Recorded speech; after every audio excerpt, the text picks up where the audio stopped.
Magandang umaga mga kababayan, mga ka-idol. Lalo na po dyan sa Pilipinas at dito po sa Kingdom of Saudi Arabia. Good morning. Good morning dyan sa ating mga paisano dyan sa Cebu City. So sa lahat po ng ating mga manggagawa sa araw na po na ito, Happy Labor Day. So bago tayo magpatuloy, greetings muna tayo sa ating mga viewers dyan. Sa lahat po ng mga Muslim, Assalamualaikum warahmatullahi wabarakatuh. At magandang umaga po sa inyong lahat.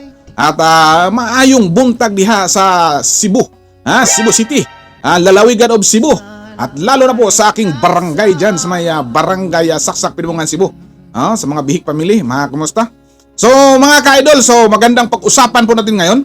Ito po ngayon ay araw ng manggagawa. So May 1, Labor Day. So ito po ay araw sa atin mga kaidol, tayo pong mga manggagawa. So mag-ingat lang po sa ating trabaho. At kumusta na po ang kalagayan natin dyan sa may Visayas, lalo na po dyan sa Central Visayas, sa Cebu mga kaidol. So sa nakarang mga araw mga kaidol na announce na po sa tagapagsalita ng ating pamahalaan na ilunsad na po ang kanilang programa na pagbinta ng 20 pesos per kilo na bigas mga kaidol.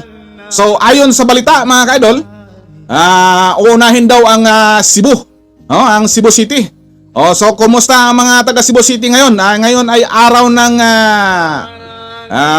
ngayon ay Huwebes na mga kaidol. So May 1. So kumusta? Nakabili na ba kayo ng 20 pesos per kilo na bigas? O kumusta naman? Ano mga resulta? Magandang klase ba yung bigas na ating nabili? Sana po magandang klase at talagang masaya po ang taong bayan sa proyekto ng ating Pangulo mga kaidol. Nakapagtataka lang mga kaidol, bakit ngayon lang? So tayong mga mamamayan at lalo na po dyan sa may bandang Visayas. So pagkakataon na po ito natin na makabili tayo ng bigas. So isipin mo ngayon mga kaidol, sobrang mahal ng bigas. Mayroon ng 50, may 60, depende sa klase. Pero ayon po sa tagapagsalita ng ating palasyo mga kaidol, ay ito pong bigas na ibinibinta na tag 20 pesos per kilo ay hindi po to imported. Hindi po to galing sa mga saan-saan galing na bansa mga kaidol. Ayon pa sa balita, ay galing po to sa local farmers mga kaidol. So antabayanan po natin mga kaidol, sana po magandang klase po yung bigas na ating mabili para na lang po